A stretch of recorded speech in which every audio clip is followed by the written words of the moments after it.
I'm so hot. I think I'm having my first hot flash. Oh, that's Wow. such, I feel so honored. Drew Barrymore had her first taste of perimenopause on air. Do you feel this? Oh, I do. Really hot Internal heat. And if you're not sure what that is, that's probably part of the problem. warm hand.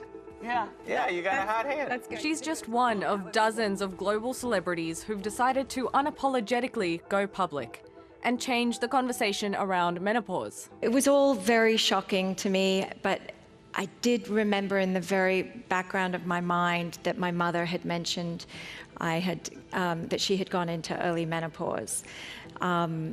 So anyway, I sort of left that meeting, that appointment, and in shock, panicked, and called my mother right away and said, why didn't you tell me about menopause? Many of us are from that generation where our parents or grandparents doesn't talk about it.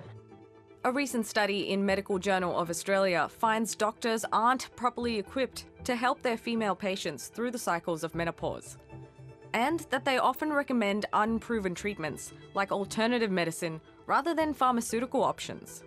Despite readily available safe menopausal hormone therapy and non-hormonal interventions, over 85% of Australian women with bothersome symptoms are not receiving effective, approved therapy.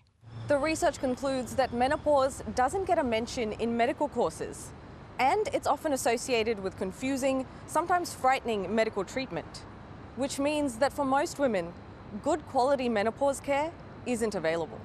And increasingly, they're taking matters into their own hands in order to break the taboo. I think menopause gets a really bad rap and needs a bit of a rebranding. There aren't a lot of products being made for us to really help us through this phase. Both Naomi Watts and Gwyneth Paltrow have created product lines to address the issue. They say it's an effort to help women take their own health and well-being seriously. Hopefully doing this and talking menopause ad nauseum is going to, really get this going. Here's the thing about menopause. If you get to it, it's a blessing. Right. That means you've gotten so right. So there's no shame in my menopause game.